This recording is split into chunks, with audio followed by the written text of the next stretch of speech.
Hello, slop! So if you've not been following, there's a brand new Hoi 4 DLC out next month. I'm not talking about the current DLC. Yep, Hoi 4's getting thunder at our gates, a new type of DLC for Hearts of Iron 4. Now, it's a new type of DLC in the sense that it is a rework of the country packs they used to do, like Trial of Allegiance, where a whole bunch of nations would just get content. No features, pure content. And all of these DLCs have really been a mixed bag. People have various complaints, obviously, about the quality of the focus trees that get added, and also they're just not being enough, but also they're being too much, but also the price, and also no features. So I guess Paradox tried to please all of those crowds, which sounds pretty impossible to me, by creating a new version of those content packs. Those country content packs now have a feature involved with them. And the upcoming pack is Australia, the Dutch East Indies, and Siam. Now, I think originally this DLC was supposed to be a lot closer to the Japanese one. Obviously, it makes sense, it's Pacific based, but I think after the response of the Japanese DLC, people got a little bit,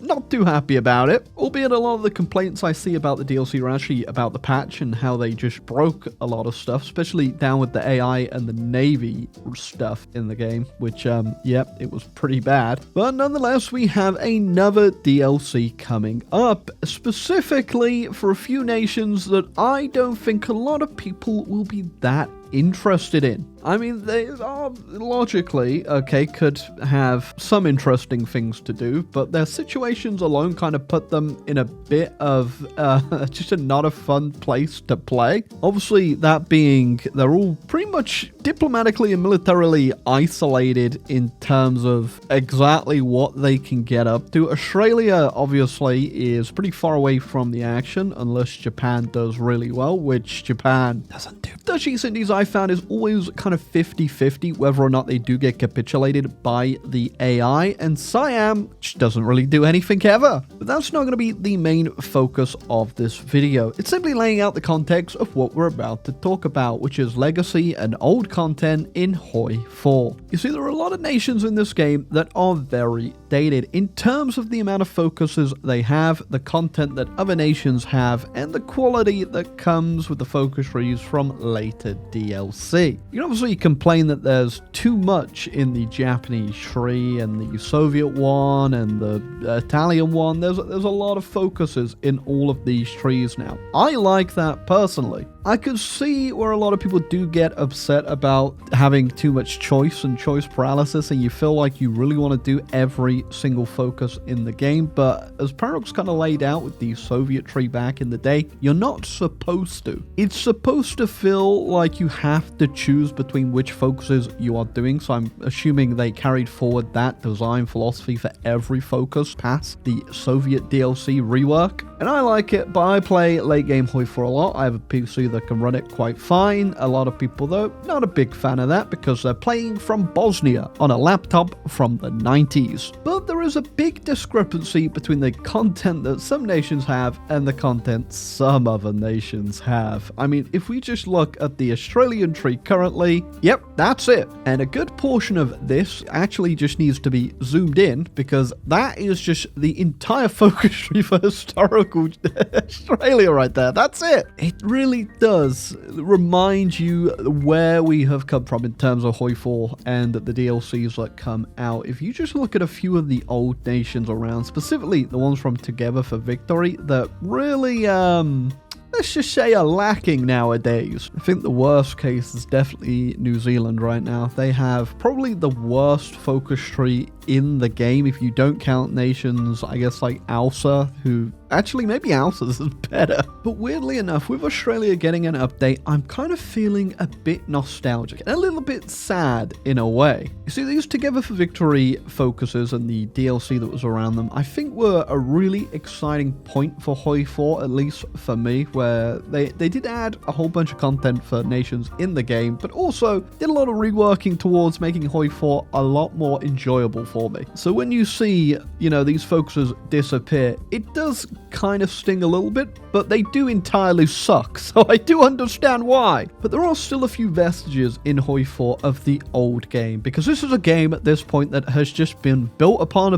built upon, built upon, built upon. And there are still a few glimpses of what the game was on launch. And one of those is obviously these old focus trees for a lot of nations that obviously don't really fit into a lot of the big DLCs and thus aren't really worth developing their own content for and redoing a lot of that. Now, Canada did get themselves a bit of a rework, and I think the Canadian tree does still live up as a pretty fun tree. It could be improved, but it is the best of the Together for Victory DLCs, and it did get the rework, like I said, where you can now do a lot of good stuff in here, not have such horrible negatives about it. There are a few things that kind of ruin playing, I guess, you know, historical Canada, in that you have to be at war to unlock a whole bunch of your focus tree and industry, which does put you pretty late game in terms of when you can start rolling, which does suck in my opinion, but it's still fun. And then you have what has to be, I'm assuming will be the last little glimpse of original Hoi 4 that has not been changed since release, and that is this. Yeah, it's not as impressive as I thought it might be there, but this this is it. The default focus tree for Hoi 4. Just look at it. It hasn't changed. Well, it's changed in a couple ways, but it hasn't changed. From release, it's hard to imagine that pretty much 90% of the countries in the game had this.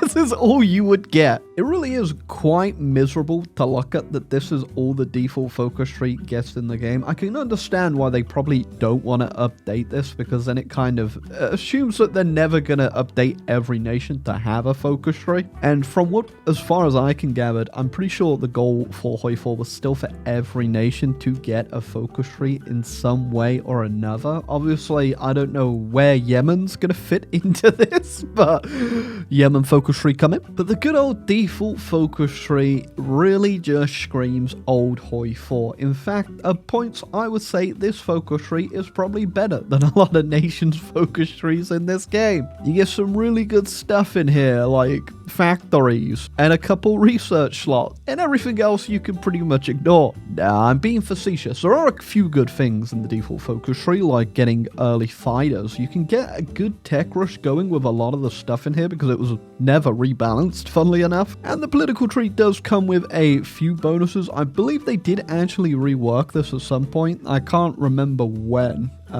But there you go. You now get weekly manpower from indoctrination. Very good if you're playing a small nation and you actually do need to get some manpower on the communist side, as you can also stack it with the spirit that will give you an extra 500 weekly manpower. So it's pretty good. It does make all those Yemen games pretty viable. Now the next thing we're going to talk about is El Genericos. They're gone. Every single one of them has been replaced. There are now a leader portrait for every nation. I don't actually know which was the last El Generico to get replaced, but that doesn't mean you can't see any El Genericos in the world. Paradox did go as far as well as making sure that there were, let's just say, a few more South American possible leaders down here in terms of portraits, but you can still get some pretty interesting results where, yeah, they'll just keep using the same one. I love the fact that both called Juan as well. That's Juan Batista. But if you do get lucky, you can still find a few of the original guys still hanging about. This bad boy has quite literally been in this game now for 10 years. I don't know if you can still get the old El Generico, but from what I can tell, it's probably pretty impossible to do. I wouldn't say completely impossible. I haven't checked the files if he's still in there, or they just removed him completely, but it is a bit sad not to see him pop up now and again in South America. It's okay though, we still have John Leader. There's still quite a few things that have been in Hoi 4 since the beginning that are just straight up incorrect, like the border between Saudi Arabia and the UAE here is the modern day one, which isn't correct. The UAE should actually move up quite a bit here. They didn't actually get this sorted until the 70s, apparently, but that's the border Paradox went with, and they've stuck with it. Things like Egypt not essentially being a glorified puppet of the UK at the start. Obviously, it was made to simplify the front lines over here, because otherwise otherwise the UK would not have a North African front, as you could just not call Egypt in. Could obviously be circumvented by just making it so Italy declares on them, and thus there you go, you get a front line. But I can see why they don't do it. But it is really funny that they did go ahead and just add a whole bunch of releasables in the Middle East.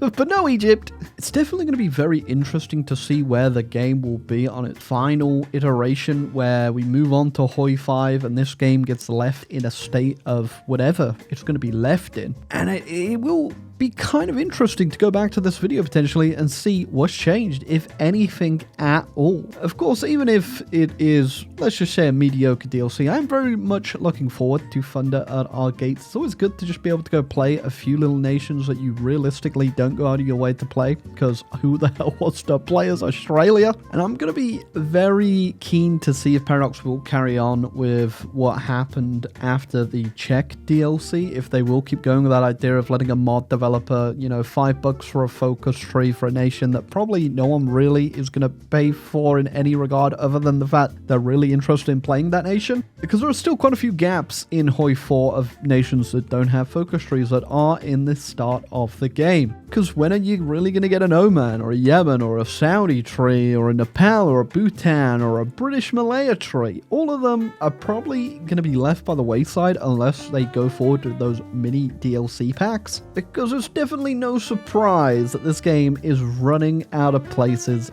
to fit things up. If it was up to me, I've said it a million times, there'll only be a couple more DLCs, that doing a big US rework, a big UK rework, and a France one. After that, leave the game as it is, it's perfect, and move on to Hoi 5. And after those big DLCs, they just did those mini $5 packs just to fill in some nations around the map. I'd be fine with that. I'd actually be perfectly fine with that. If you want to spend $5 on the Great Haitian DLC, you should be able to do that. But also, we should all question why you're doing it, because it is a little bit weird. But that's it, really. It's just a nice little look at Hoi 4. A few of the weird things that are still in the game that have not been changed, and realistically a goodbye to the Australian tree, because this is going. No longer will you get the Great Railway Focus. That's a level 1 railway from Western Australia to South Australia. I think they tacked on that infrastructure one there as well, because I don't remember that. But yeah, kind of funny that this is going. But also, thank God it's going. But my question for you guys today is, what do you think? Are you looking forward to a new DLC? Where do you think Hoi 4 should end off as well? What is a good point to let this game be, move forward to Hoi 5, and just let modders have a break with endlessly having to update their mods? Oh man, that's going to be so good, actually. When Hoi 4 is finally done being updated, you no longer have to worry about your mods going out of date. Think about that, Timmy. Ain't that going to be good? Until like Hoi 4 comes back for 20-year anniversary patch re-release, like Todd Howard bricks it. But it will play on your smart fridge.